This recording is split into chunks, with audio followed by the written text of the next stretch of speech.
Welcome back to my YouTube channel. So today I would like to talk about Jan Dhan दर्शक app. ये एक app launch किया गया है गवर्नमेंट के through. A mobile application was launched to provide a citizen-centric platform for locating touch points such as bank, branches, ATMs, bank, mitras, post offices, etc. इसका मतलब ये है कि जन धन दर्शक लोगों को पता करने के लिए, लोगों को कह सकते हैं आप क्या क्या चीजें हो सकती हैं जिसके अंदर मोबाइल एप्लीकेशन लॉन्च की गई है. सिटीजन सेंट्रिक प्लेटफॉर्म है जहां पर लोकेट करने के लिए सच एज बैंक कि बैंक कहां पर है, एटीएम कहां पर है, बैंक मित्रास कहां पर है, पोस्ट ऑफिसेस कहां पर है. In the country over 8 lakh banking touch points have been mapped on the GIS, जिसमें कहा गया है कि 8 लाख बैंकिंग टच पॉइंट्स को GIS की एप्लीकेशन में इंक्लूड किया गया है. द फैसिलिटीज अंडर जन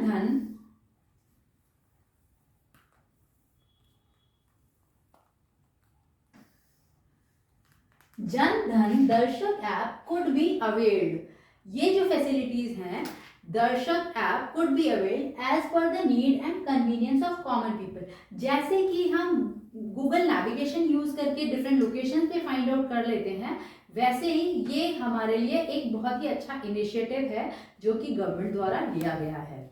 सो Darshak app could be availed, इसको यूज किया जा सकता है. Convenience of people according to as per your requirement, आपको जब भी जरूरत हो आप इस ऐप को यूज करके फाइंड आउट कर सकते हैं कि कहाँ पर कौन सी चीजें हैं या फिर लोकेशंस हैं. और स्पेशली पीपल्स को, लोगों को ध्यान में रखते हुए इसे बनाया गया है. The web version of this application could be accessed at, इसका जो वेब वर्जन है वो एक्सेस किया जा सकता है http लिंक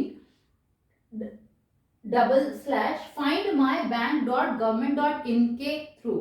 सो ये इसका वेब लिंक है findmybank.government.in. This app is also being used for ensuring smooth identifying villagers which are not served by banking touch points within 5 kilometre. कि 5 किलोमीटर के डिस्टेंस में कुछ ऐसे भी लोग होंगे जो कि नहीं, जिनको कि नहीं पता है, तो इसको यूज किया जा सकता है for smooth identifying villages which are not served by banking. ऐसी जगह जहां पर बैंकिंग है ही नहीं within 5 kilometre. These identified villagers are then allocated to various banks. फिर वहां के एरिया के लोगों को या फिर वहां के एरिया को लोगों को बैंक की फैसिलिटी किस तरीके से दी जा सकती है. By concern SLBCS for opening of banking outlet. अगर उस रूरल एरिया में हो सकता है कि वहां बैंक है ही नहीं, so by the help of SLBCS for opening of banking outlet वहां पर ओपन किया जा सकते हैं. The efforts have been resulted in significant decrease in number of such villages. ये जो है ये हेल्प करेगा डिक्रीज करने में नंबर ऑफ रूरल या फिर विलेजेस के लिए. ठीक है. Now this is over. इसको मैं आगे बता देती हूँ. This is our last topic.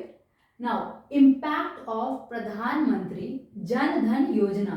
So Jan Dhan योजना का, प्रधानमंत्री जन धन योजना का क्या इम्पैक्ट पड़ रहा है. has been प्रधानमंत्री जन धन योजना has been the foundation stone for people centric economic initiative. अब लोगों को ध्यान में रखते हुए इकोनॉमिक इनिशिएटिव लिया गया. Whether it is a direct benefit transfer, जिसको हम कहते हैं DBT, क्या ये डायरेक्ट बेनिफिट ट्रांसफर रहा या नहीं. Whether it is direct covid financial assistance, प्रधानमंत्री किसान इंक्रीज वेजेस अंडर MGNREGA. इसका मतलब ये है कि PM किसान इंक्रीज वेजेस अंडर, इसकी बात करें अगर हम कि DBT डायरेक्ट बैंकिंग ट्रांसफर की जब बात कर रहे हैं तो जिसकी वजह से PM किसान इंक्रीज वेजेस बढ़ाए गए under MGNREGA. Life and health insurance covers the first step of all these initiative to provide every adult with a bank account which PMJDY has nearly completed.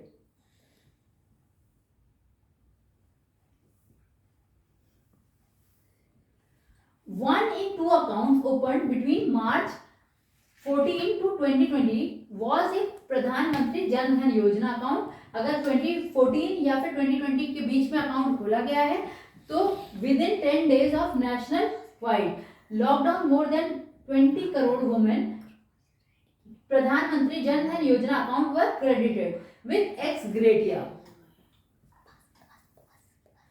Okay, so thank you for watching. Bye guys, keep watching.